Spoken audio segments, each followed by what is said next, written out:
13th and final round. I'm John, that's Don. You know what this is. We don't need to give him introduction. Therefore. Listen, we're ex-fighters and we're seeing you do incredible things. There's things that you're doing that some people don't ever do in a lifetime of doing boxing, or at least the back end of their career. And you've got that natural ability. I'm good friends with Matty Harris and other people. A lot of these guys speak very highly of you. Right? And I'll say this much, they probably don't say it to you first, so I'm going to say behind your back, a lot of these guys you're sparring with and you're around, they're very complimentary of you and they believe in you. What do you say about that? I don't really know what to say about that, if I'll be honest. It's like, I guess it's good. Obviously, I'm doing my job as a boxer and I'm trying to do it to my best of my ability. So when obviously you get recognition of other boxers that are also trying to achieve the same goal as me, I guess it shows you that I'm doing something right. 100%. Listen, I always say in life, if you can learn this quicker at a younger age, the respect of your peers is always more important than the respect of the people out there. Because when you're winning, they'll be there for you and they'll be calling you up. When you're losing, they're not interested. Yeah, of course. You know what I mean? But your peers will always have that respect. But you know, like, it's not always the case. Like, for example, like, when Johnny Fisher lost on the weekend, I was gonna send him a message, to obviously I hope you're alright, get back on your feet or whatnot. But it's like, he's probably the last person he wants to talk to. Do you get what I mean? And I feel like some fighters handle it differently. Like, although it goes silent, a lot of people might not know how to handle that situation. For example, for me, like, if anything bad happens to me, I'd rather we just not talk about it. Do you get what I mean? Yeah. So like, when it goes silent, it might just be because people don't really want to hear, or people don't really want to mention it. So I don't blame no one. I guess that's why you got to keep winning, innit? Yeah. Well, he looks like he's shocked. Like we just said to you, all the compliments we gain. Like he's shocked. He should be shocked. No, really. it's I'm not shocked. It's just the fact that it's like I hear it and I take it on board, but it's like I don't really like to take them in because it's like I don't want to feel like everybody's complimenting me. Now I'm setting a high bar, and now I walk around like I walk around as if I'm the greatest thing since sliced bread, because that's not what I want to be. I still want to be to the ground until I retire. Then you might catch me. Well, all you want to do is learn the game and build yourself back up and get there, and then you can talk. You know what I like? You know what I like you doing the best? You're not asking for all this attention from people. You're not asking for that. Your job is to stay focused and win fights, because ultimately it's a result-based game. Of course. You know what I mean? And we think you're doing a great job for your age, and we just want you to keep on doing what you're doing. And I think that if you keep your feet on the ground and keep that circle small, don't have to be big circle, too much chatter, you're gonna go in the right direction. Thank you very much. Take one step at a time. Do you know what I mean? Yeah. Thank you. I'm trying my best. Keep focused. Keep focused. You're doing well. You're doing well, man. No, thank you. Listen, we'd like to talk for you longer, but that gentleman needs to get you out of here. Right? No worries. And Thank we you for can having catch me. after your fight. No worries. Thank you very much. God bless you. Thank you. 13th for final round. I'm John, that's Don. That's me. That's Ade Oladipo. This is the only boxing channel you need to be watching right now. Yep. We're going to get straight into it. My boy, Ekow Essuman. I don't normally on media, I'm neutral, but he's my boy. He's ready and he's coming. And this man knows his boxing. I listen to him every day on all the stuff that he puts out. Break it down. How you think the fight's going to go? Be neutral if you need to. No, I've been very neutral this one. Obviously, look, we're in Josh's home country, if you like, hometown. Well, home country, he doesn't really live around here, but this is a tough fight for Josh. And I've been honest with it. I think Ekow's a problem. Ekow's strong, he's aggressive, he needs to start fast. Because I've almost, in my head, and they're smart, they've gone for a 10-rounder. They've gone for 10 instead of 12, which is kind of unusual for a main event. And I think they know if they go 12.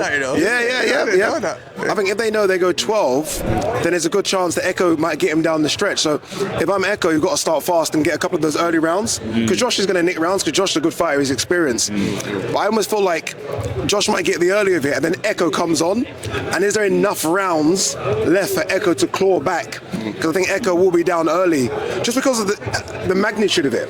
He's not going to be overawed, but it's a big event for Ekow. Whereas for Josh, he's been there and done this for the last 10 years. So I think Ekow's got a good chance. We don't know where Josh is. If we're being brutally honest, he's lost his last 3. The record books will say 2, but he's lost 3. I hear you. Eye injuries, weight problems, hunger, desire. You've been to the mountaintop already. I mean, are you willing to go again? Whereas for Ekow, this is it. This is everything. Ekow's only lost once, and this shows how hard it is to get to the top table of boxing. How many fights Ekow's had to put together from one defeat to get here? And that defeat to Harry Scarf was no scrub. So look, I give Ekow a good chance. It's going to be difficult, but big fights like this should be difficult. They shouldn't be easy. Ekow's in great shape. As he just showed me a little photo of Ekow. Ekow's in great shape. Josh will be in great shape as well. So it's a pick'em fight. So I don't know. I feel like if Ekow starts fast, he gets it. If Ekow loses the early rounds, the judges here are going to be for Josh. Then it's going to be tough for Ekow. He's got to start fast. He has to put a lot of pressure on as well. And that's what he does. Yeah. That's his fighting style. To be fair, that's Ekow's fighting style. Like, if he's going to try and have a boxing match with Josh, no chance. No chance. No. He's got to rough him up. He's got to show him that 1 second, you're in my weight class now. And Ekow's going to be big on the night. Ekow should be touching 160. He should be a big guy on the night. Bully him. If he's trying to you're going to lose because Josh is sharp. A very, very sharp southpaw. So I think it's an intriguing matchup. They picked Ekow. Do you know what I mean? So they've obviously seen something in Ekow where they feel like they can capitalise. So Ekow's got to be a bit different from his last couple of fights to almost like confuse them. Like, this wasn't what we saw on tape. And if Ekow can do it... Trust me, we've been working on that. The game plan's not going to be what you think it is. Yeah, it seems that Ekow's more hungry now because you can look at his body, and you can look at the way he's performing and the way he was in the press conference, his mindset, just serious. Yeah. So I think he's coming. I think Ekow's coming tomorrow. When I met Ekow, this is how I met Ekow. I met Ekow at the Frampton and Ade AJ or Fury? Was it AJ or Fury? I'm going to say Fury. No, it was the AJ. Was it AJ? Yeah. Basically, he was sat behind us and he was having a conversation And we about... turned around. He was having a conversation. I won't say what he was on about, but the conversation was relevant to what I do as a profession. So I span around and started talking to him, started over, and I started working with him. And I had a look at what he did in the fights prior. It always scares me to death that you can get guys on that stage, top fighters, and they're clueless when it comes to nutrition. And I went about the highest of the highest. They have no clue how they should be using. I don't like saying too much on camera because I begin to it for free, but when you know how to manipulate your glycogen reserves and time your glycogen reserves, there's none of this sweatsuit like Chris Eubanks Jr. did. There's none of this. It's like a plane coming into land. But it needs to be trusted. Remember the first time I worked with Ekow for the first fight? He called me on a Monday, I won't say what weight he was panicking. I'm like, you're good, you're exactly where I want you to be. All right, are you sure? I said, trust me. Good. Tuesday, I'm going to ask you to do something, and you're going to just drop 6 pounds straight away. And then on Wednesday, I'm going to ask you to do something else, and you're going to drop 5 pounds. And he came in bang at 10-6, he was 1 pound in, and he never had to panic. Do you understand what I mean? But fighters get this bad knowledge from the past. Doing these, we went through when we boxed, like, don't drink water, sweatsuits. Yeah. And they killed the performance on fight week. How old's Ekow? 36. 36. Okay, so this is it. Looks young, doesn't he? Still. He does look young. He's a young I ain't gonna lie. Sometimes you get that, don't you? He's a young 36. So this is it. I mean, let's be very honest with each other. Yeah. You lose this and everything changes. Yeah. Hunger. He might decide, the paydays ain't worth it. What I've got to go through. So it's not. It's almost backs against the wall for both of them. Yeah. Because if Josh loses, that's it. I'm sorry. I've said this. I know his team are not happy. I've said this. If Josh can't lose this fight, if Ekow loses it at 36, big opportunities. They're gonna. I know what you're saying. Ekow's not worth the risk reward. Yeah. Do you know what I mean? Like if you're picking Ekow, it's like, geez, you're picking a tough guy. It's a hard night's work. So is he going to get that knock on the door or the call again? So this is it. But I'm saying Josh has got the most pressure than Ekow. Because it's his hometown. He's got to perform. Ekow's feeling no pressure right now. No, he ain't got nothing. You know what I mean? But he's got the most pressure. All this, what they've set up for Josh. Yeah. You know what I mean? So he's got. And not even all the build-up. They're not really give Ekow his props. No. To be fair, Josh Taylor come back Yeah. So, and we've seen those banana skins happen. We've seen those banana skins where a fighter picks a fighter, and then all of a sudden it goes wrong for them. But Josh, we've seen Josh go to the very top. Like Josh, there was a time when Josh was a pound for pounder. Do you know what I mean? And I still don't think he gets his credit for that run he had at 140 where he's fighting all unbeaten kids and he's taking their belts. The question I guess Josh needs to ask himself, and we'll find it out on Saturday, is that guy still even around? I'm not sure. I'm not sure if you are. I don't know, but we'll find out. We haven't got long. That's what I like about boxing. You will find out, right? I give Josh a lot of credit though, because to come back, he's a boxing man and he knows what. He's looked at Ekow and thought, I need a challenge. He's come back to a challenge because he could have took an easier fight. Ekow's not the guy that you would choose to come back after. Now Lee Wood came back after 1 year against Kakachi, and the same thing. I want to be chosen that fight. Not avoid that like the plague. Exactly. Can backfire on you. Do you know what I mean? I think you need that hunger, Josh. To come back to fight a better opponent. So give him that hunger to give him that gym. The gym. You need that fear factor in the gym. So you do the runs, you do the sparring because you know, okay, this is a problem. Where you're right, if it was just a run-of-the-mill guy that you're going to bowl over, probably wouldn't train hard. And I think he's put the pressure on himself. He's like, okay, give me Ekow and give it to me in Scotland. Where I'm unbeaten, kind of, because Jack won the first fight. But I'm unbeaten on the record books, and there's a guy in front of me that needs it, wants hungry. And that might bring out the best in it. I think we've got a good fight, guys. I always find it funny, right? When two guys are mouthing off at a press conference, very rarely a good fight. But when two guys are nice at a press conference, it's normally a good fight. And they're touching each other, shaking hands, respect. So there's a lot of respect there from both. There's a lot of psychology going on. We haven't seen that from Josh for a long time. You think of his last 3 fights, he's been angry. Attitude. You know what I mean? He's been strangling Jack Cattrall, want to fight in Teofimo Lopez's dad. All of a sudden he's smiling. So that could be a dangerous Josh. Smiling. How do you know? How do you don't know? It could be to do with his diet. Maybe he's angry. Maybe. Need some water down. Maybe it's true. That's why he's made this 147 jump 4 years too late for me. He should have been a 147 guy ages ago. He's got the height and frame to really even go to 154. So maybe it's a little too late. But again, we'll find out. We're gonna find out. We're gonna find out. I can't wait. You know how nervous I'm going. I can see it from here. He's walking on the spot. The mic's getting here. I would have said to Ekow, I can't be around your fight week. Nah, I love Ekow, man. I've met Ekow a few years back, and when I saw him on stage the other day, I said to him, Ekow, sometimes I'm supposed to be neutral, but sometimes when you meet someone and they're nice, you just kind of gravitate to them. Yeah, you do. And I said, Ekow, he walked on the stage, I was like, off mic, I was like, this is it. Like, you've been waiting for this. This is it. No stone unturned. Because as you said, I didn't know it was 36, but now that makes me even say it even more. This is it. Don't leave that ring thinking, I could have done this. Like, this is it. This is it. So we'll see. I got your question because your eyes are always on everything.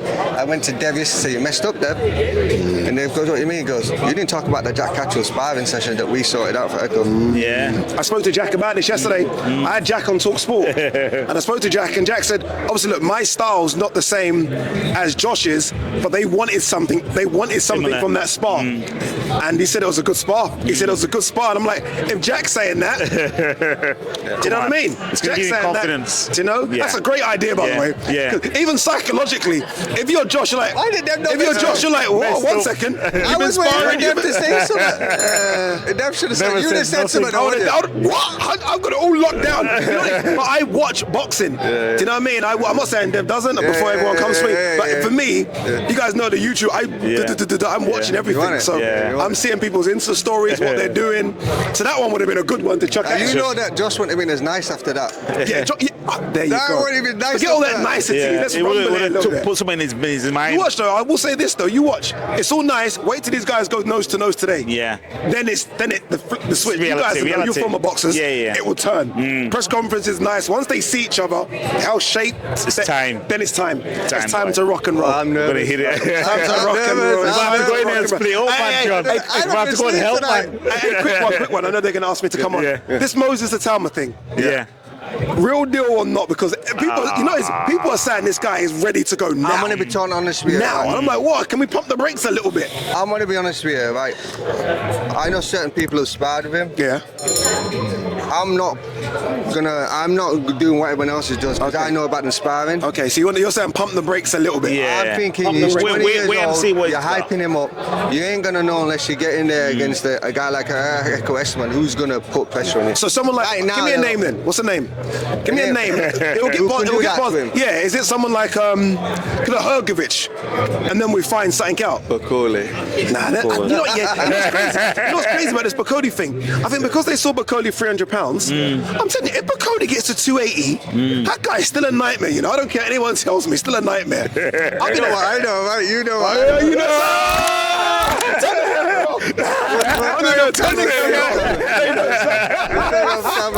All right, guys, we gotta go. We gotta go. Boom. Take it. 13th and final round. I'm John, and that's Don. John. We don't need to introduce this guy. You know who he is. Look at the beard. Look at that beard. The strongest beard Sharp. in the UK right Who's now. the barber shop? Shout out to Adam Berry up the road in East Kilbride. He's my barber. He keeps me looking sharp. Yeah. Give your sponsors a shout out as well. Shout out to all my sponsors: Migo Sports, EnviroClean, the Wee Hemp Co, Ian Stevenson, EK Fitness and Performance, the Butcher Shop, and 19 Truckwear. Thanks, guys. Awesome. Butcher. Awesome. The Butcher Shop. It's a steak shop. A steak shop. He gives you nice steaks and that. The best steak in Glasgow, mate. Is The it? best. Is it far from here? Listen, I kid you not, you're literally less than a mile from here. Really? Yep. We're only staying like over the bridge. We're going to check that out. Just at George Square. Yeah, the butcher, right. We're going there. Listen, I've got a lot of respect for you. I think the way you conduct yourself, being ex-fighters and seeing you how you conduct yourself and how you go about your business, we really, really appreciate that. At the end of the day, when Arlo wants to be selling the tickets and all the rest, that's great because he's bringing the eyes. You don't always take two people to do that. Let him do that. You stay focused on what you're doing, and I can see that's what you're doing. Yeah, well, listen, you need the beef, don't you? You need that that sells the tickets and stuff. I get it, but I'm too long in the tooth for this. Like I said, up on that stage, my mum and my gran are watching these interviews and this stuff. I don't need to be up there swearing and effing and blinding and all that stuff. Look at our knockout ratios, look at our records. They speak for themselves. The fans are going to tune in and watch this. Yeah. This is going to be a potential show stealer here. So there's no need for the bad language. Yeah, I think the cruiserweight division is the best division in the world as well, because it's the heavyweights with speed. Yeah. You know what I mean? Yeah. That's it.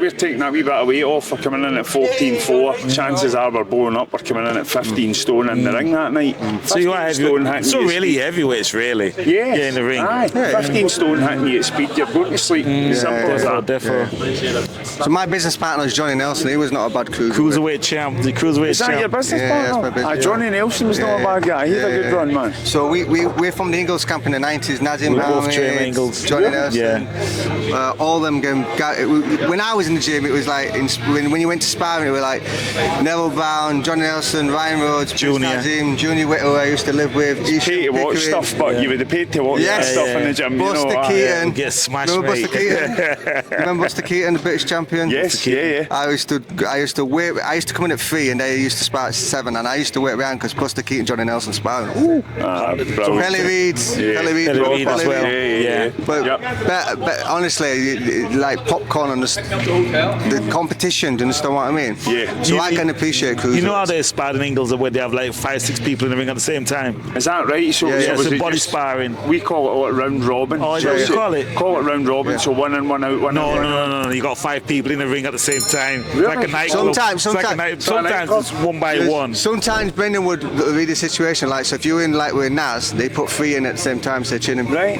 Yeah. Because listen, right, okay, if you can dodge punches from 3 folk, I suppose you can maybe dodge punches from one person. It's a totally different dynamic. Yeah. And listen, there's maybe, I don't know, you need to watch what you're saying, but there's maybe something in that. You might end up in a situation where there's 2 or 3 folk trying to go for you, and it's maybe you would be better. So Brendan's all ethos when you walked in the gym, honestly, beautiful man, right? If you was handicapped, if you never gonna box, amateur or pro, he would give as much time to the person who was never gonna box to the world champion. That's just how he was. And when you come in, I remember the first first thing he said to me, I got kicked out of my house. Basically, I was mistreated by my stepdad, and then that's obviously why I ended up boxing, because I needed to channel it, right? But I ended up getting kicked out at 15, and Brendan said to me, I've got no one for you to stay, but I've got a plan for you. I want you to get a brick, go put it through that shop window there and wait for the police to come.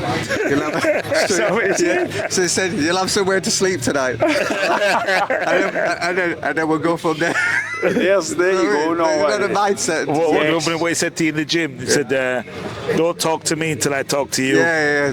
Leave it alone. First session of coming, I was like world kickboxing champion, and then that's how I wanted to go into boxing. And he gave us a test with this kid called Killer. I don't know if you know him. When Billy Joe Saunders fought Canelo, the Asian kid, Asian kid, the tall one. He's called Killer for a reason. He was your trial bout. So whoever come in, you had to say, I've got to say him. He was a cruiserweight. He was a cruiserweight. I get through him. That's your trial bout. Right. And then after that, he turned around to me and says, right, don't talk to me until I talk to you. Show me the footwork. And he didn't talk to me for 9 months. You've seen the line where he has in the gym. Because listen, it's sort of fable, doesn't it, in boxing circles, what the sort of runs and military. Yeah. But listen, you can't argue. Look at the footwork of the Ingle fighters. They were tremendous.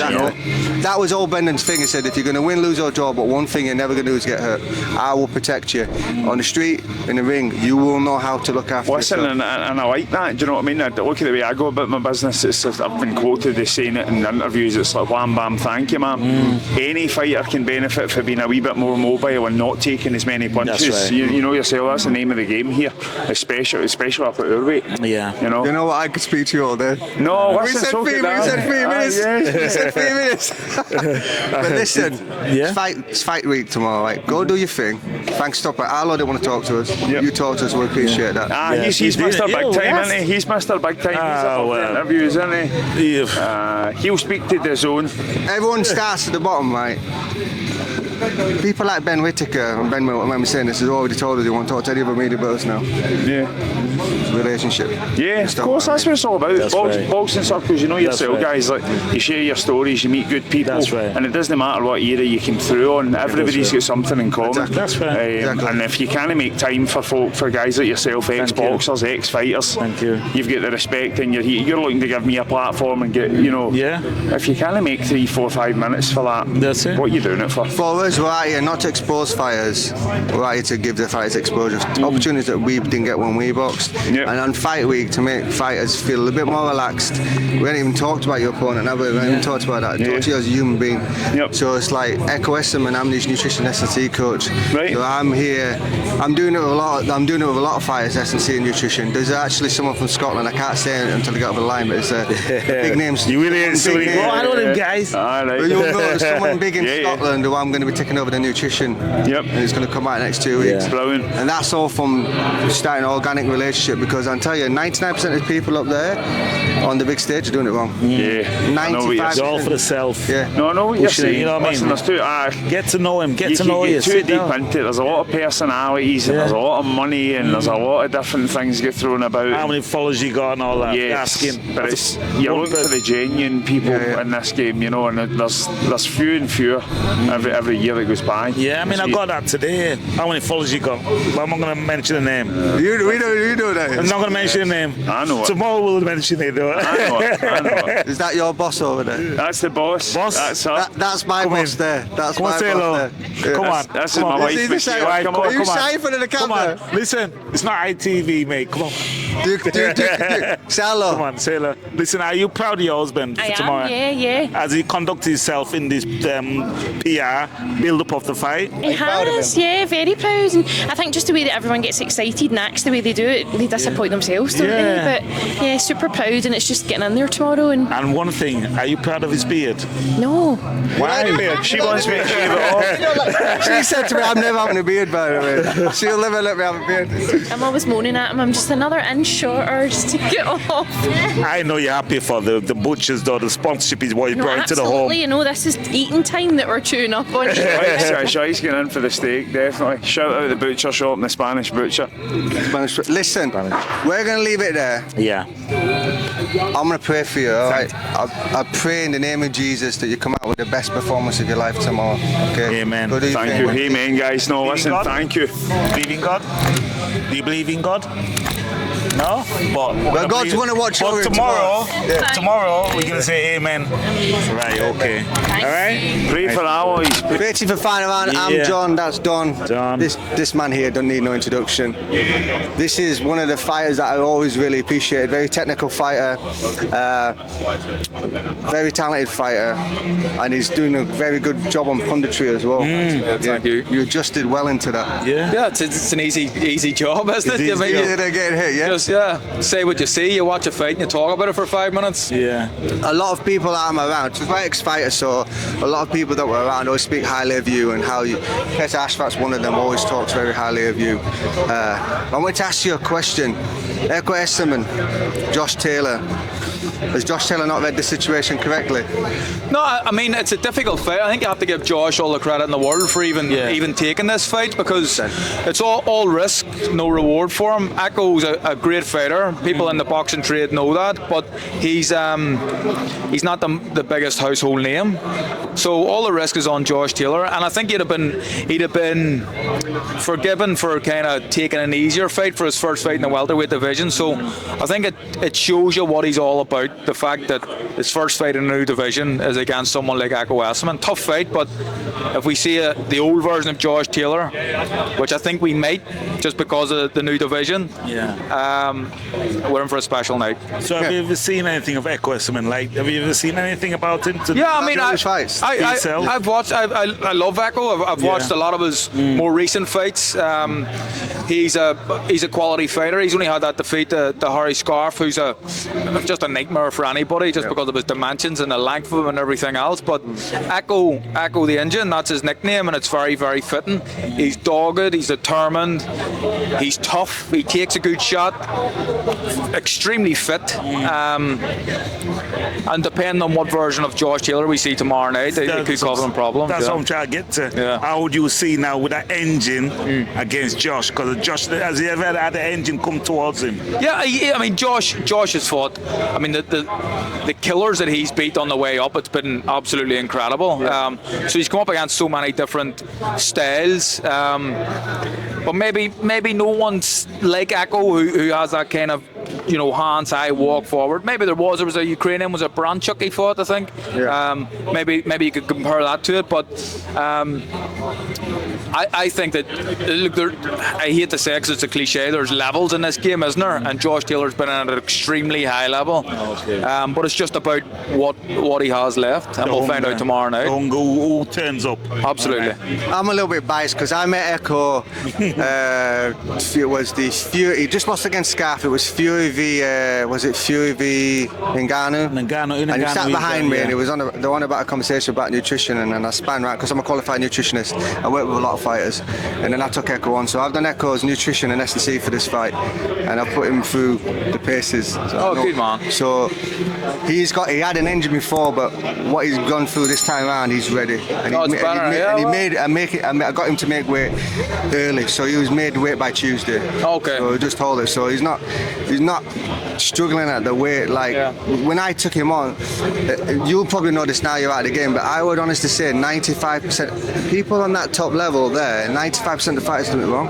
I'd say 95, maybe more, maybe higher than that as well. It's weird because I mean it's a weight making sport, isn't it? And you'd imagine boxers would be pretty clued up and have a bit of an idea of nutrition, how to do it safely. But I would say the vast majority don't. It's crazy because the first thing you learn when you get your license is don't use a sweatsuit and don't go to sauna. But we all do it. I do it myself as well. You know what I mean? 'Cause I was a former fighter myself, former champion. But what I find sad about the sport sometimes is fighters train really hard and look amazing in training, and 4 days out leaving the gym. Yeah. You just it happens. You see it happen all the time. Yeah. But it's about doing it correctly. Not killing yourself to do the weight. And Ekow, I think Josh looked good on the scales as well. The version of Josh we've seen at light welter, it was scary when he was on the scales, but I think both guys looked really good. Lean but good on the scales. Yeah, I'm looking forward to it. Obviously I'm a little bit biased because I'm nervous. I ain't allowed to. I'm really nervous because I think Ekow's going to really bring it tomorrow. I think if Josh engages with Ekow very early on, it will be not a good idea. You know what I mean? Yeah, but I think it's a good fight, really do. I think that Ekow, we know what Ekow's going to bring, his aggressiveness and come forward and his determination. Josh, a really good boxer, good feet as well, but likes to have a fight sometimes too, and keep it exciting. But I think he needs to be, especially the first half of the fight, he needs to be really switched on, Josh. 100%. Except for that fight, the other fights in the card, which one are you looking forward to? An easy one, McGregor and Collins. I think that we'll find out who the king of Scotland is here in this one, the featherweight division, and the winner. I mean, these both guys could probably claim to be, I wouldn't say world class at the minute, but fringe world class. And the winner should, within the next 1 or 2 fights, be fighting for major titles. I can't believe how long the show is, by the way. What time It's a big show. It starts early, but there's 4 on the zone tomorrow night. But I think the first fight's about 5 o'clock tomorrow, believe it or not. What about the heavier guys? Who are you looking out for? I love Big Moses. Big Moses. Everybody does. Alois Jr., a good fighter too. Really explosive, dangerous, good to watch. But Moses has a wee bit of something special. There's a little bit of stardust with Moses. I think he's a quality fighter. I know. What about Alois? Alois, yep, good fighter. Like him a lot. His attitude? Yeah, I think he's a good kid. And I've spoke to him kind of behind the scenes, and my previous job on TNT, we done a lot of shows on at York Hall, and Alois fought on a lot of York Hall bills, and he was always coming up to like me and Bunsey and stuff afterwards, just asking a bit of advice, which I like to see. It's a kid who wants to improve, so respect. Nice kid. That's good. What I like about Alois as well, he lost his first fight and then he went on a rampage, didn't he? There's only one person been a distance since that. He knocked everyone else out. I mean, the first fight, I think his credit and his stock rate went up after that, because he took a fight last minute, really. I think it might have been a day's notice or something like that, and jumped in for his debut against a decent fighter and lost. But I think because of that and because of the bravery shown and the risk that he took, Frank Warren's looking after him at Queensberry, and they're getting him deserved fights. He definitely understands that it's not just professional boxing, it's prize fighting as well, right? Absolutely. To come in with an English topping. No, he knows what he's doing. He's just trying to publicity. He's trying to wind people up a wee bit, but it kind of went down like a lead balloon. That one, the boy, he didn't get the reaction that he thought he was going to get. No. Yeah, I can see what he's trying to do. Yeah. So let me ask you a question. So I used to train with Nazim in the 90s, right? And I think back now on what Naz was doing and Brendan Ingle was doing back then. How do you think Naz would be in this new era now? About now? I don't know. I mean, it'd be great. To be honest, I love Naz now, and I can appreciate what he done now as I reflect on his career and everything. What a fighter! At the time, I despised it. Hated it, and I hated it. I thought he was flash and cocky and arrogant, but I know what he's doing. I knew exactly what he was doing. Well, I know now. They were ahead of the days, weren't they? Brendan was ahead. It's different. Very, very different. And when that relationship broke down between Naz and Brendan, very, very sad. But I mean, unbelievable fighter. Honestly, you wouldn't see him in training as well. Like so much better in the gym than he ever was and everything. Well, I've seen him with named fighters, like a middleweight champion at the time, like beating from one side of the ring to the other side of the ring. Do you know what I mean? Doesn't surprise me. 3 or 4 people in the ring not being able to hit. Doesn't surprise me. Those days, man. Listen, other people want to speak to this gentleman. I'm happy we've got this done, because I've been trying to get this done for quite a long time now. We got it done though, so I'm happy about that. Thank you anyway. Guys, thanks for tuning in. Appreciate that, man. Peace.